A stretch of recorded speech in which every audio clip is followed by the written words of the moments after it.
Hey guys, I hope all of you out there are doing well this morning or evening, as the case may be. And I thought what I would talk about today is red tape.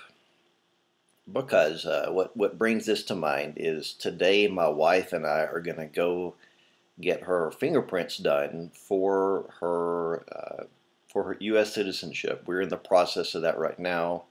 There's still quite a few steps to go, but we're getting close. And I thought about trying to take you along for that, but the thing is, you can't really get a cell phone or camera anywhere near that building. And if I tried to, I would probably end up, we'd probably end up on a no-fly list or something like that, and I don't want any of that. So anyway, we're going to go do that this afternoon, and it just kind of got me thinking about the red tape that we've dealt with since coming here to the U.S. One thing that I was telling my wife last night after we went to bed is I am looking forward to an end of all the superfluous red tape that we've had to deal with, because life is just a little bit more complicated when you haven't been born here, when you're going through the immigration process.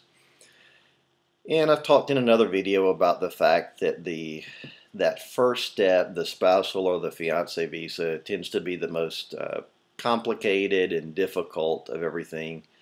And after that, fortunately, it kind of goes downhill. The next few steps are usually not quite as difficult to get done, from my perspective anyway. I guess it could be a problem if you encounter, issues along the way. But anyway, my wife and I are going to go do that. We're getting close to the end of the process. We're thinking that she'll be a U.S. citizen before the end of this year.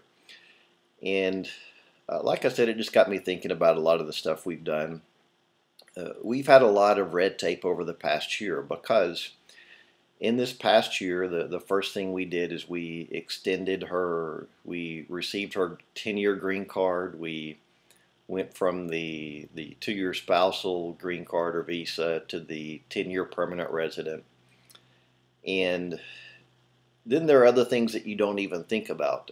As an example, we have updated or renewed my wife's driver's license 3 times since she's been here to the U.S. And the reason for that is that here in Alabama, and I would presume in other states as well, when you update a driver's license, then it expires when you're an immigrant, when you're not a U.S. citizen, and you update your driver's license, then that driver's license expires whenever your green card or visa does. So she took the test initially to get her license, and then that license was set to expire with her 2-year green card.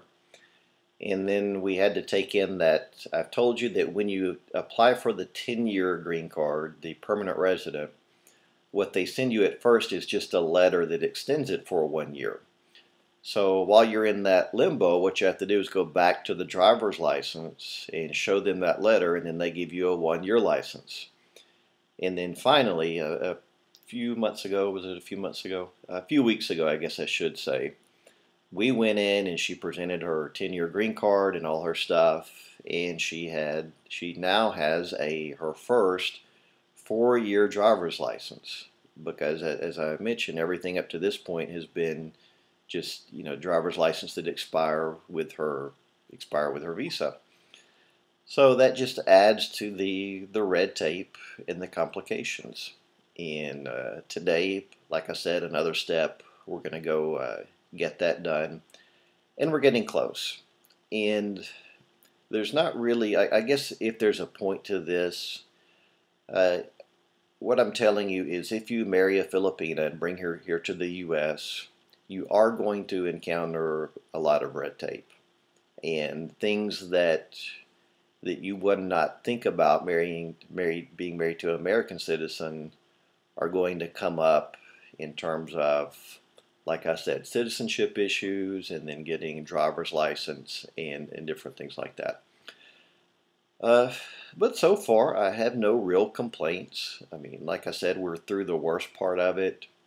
And one thing I can add to this, depending on where you live, I know here in Alabama, not every driver's license station, if you want to call it, can handle immigrants.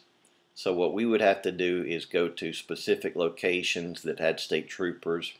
So that's something when you're getting your wife a driver's license, check around. Especially that we learned this from other Filipino American couples where we could go and who handled it and who did not handle it. So that's something to look into.